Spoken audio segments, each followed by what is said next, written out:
Good morning. It's the 9th of December, Vlogmas day 9. Normal timings have resumed, so it's still dark outside. Yesterday, several things coincided to mean that I didn't record until lunchtime. And then it turns out internet uploading speeds take forever.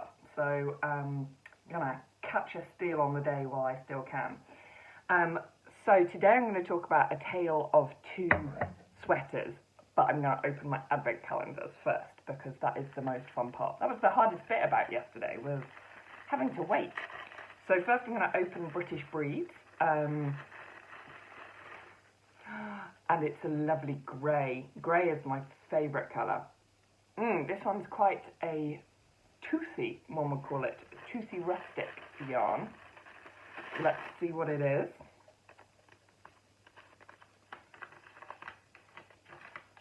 This is Tordu Badgerface, but apparently that's pronounced Torsi.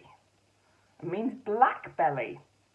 They come from Wales and have a white and black face markings like a badger. Let's have a look. Torsi, black face. There we go. Oh my god, who knew it could be, a tea towel could be so handy. There we are, and they've got that black belly underneath them. How amazing. Thank you, Alex. So I will add that to my rapidly growing woolly paper chain party. It's getting quite long now. I'm quite pleased with that. I think that will go up there at some stage in the future. And my other one for opening today is I'm having a Catherine day today. Catherine works at Lush, so all her little parcels are in Lush bags. My goodness, there are two things. Lay Family Yarns, and look at that gorgeous gold, kind of goldy green almost. Gilt green. That's beautiful.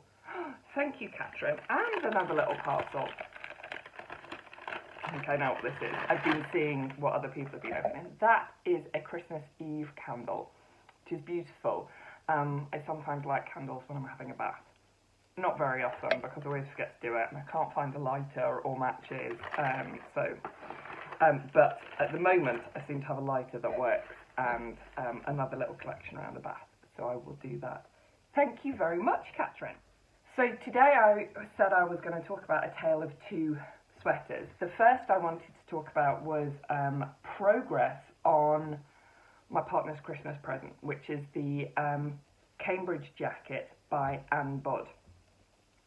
And it's knitted flat, it's a zip-up cardigan, and I've finished the second sleeve. So that's where I was last time we spoke.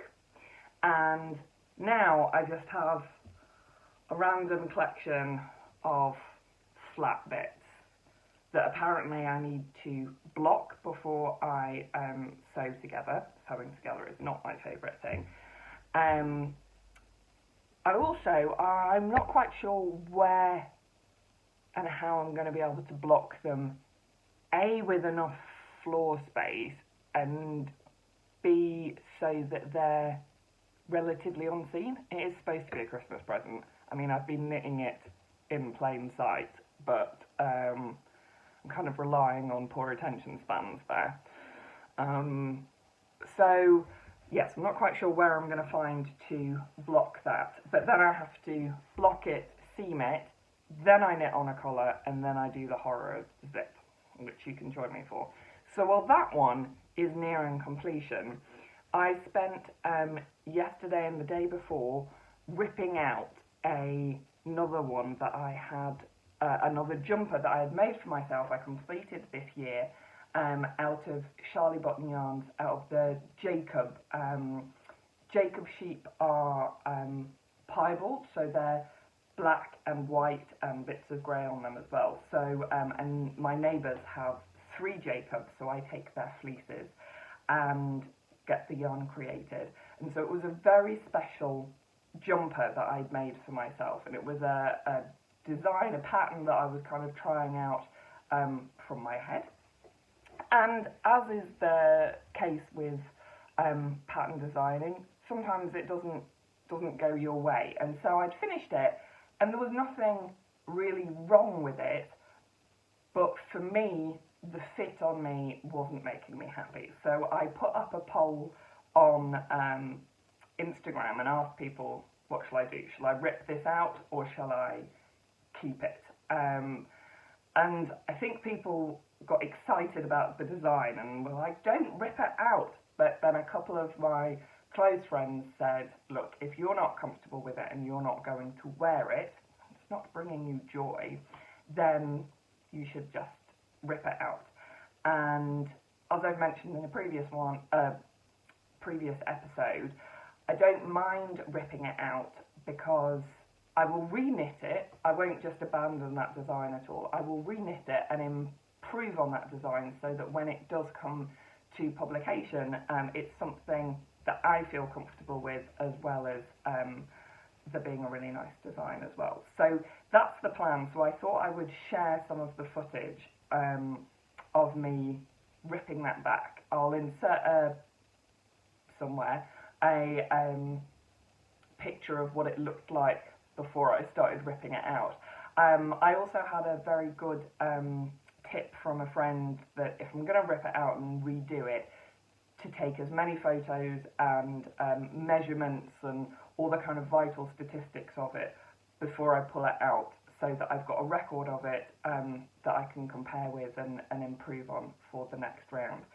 So I'll put in some of that footage here.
Time for a wash. That's the colour work on the left, then the main body, 2 sleeves, that's the neckband, and one of them is the back panel.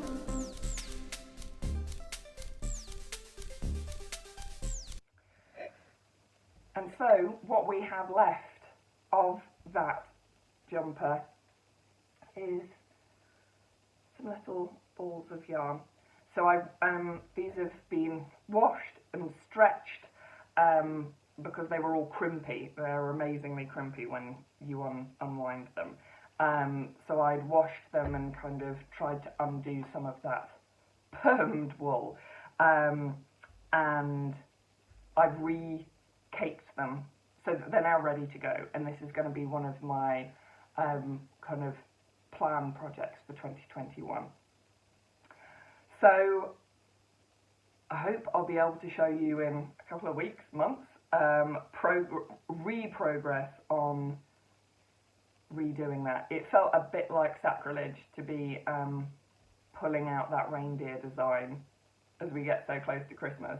everyone else is knitting up reindeers, and I'm there merrily pulling out design work with a deer and antlers in it. So, sorry Rudolph, but I wanted to get it right. Thank you very much for joining me, and I hope you'll come back tomorrow, and stay safe, stay well, and I'll see you then. Bye bye.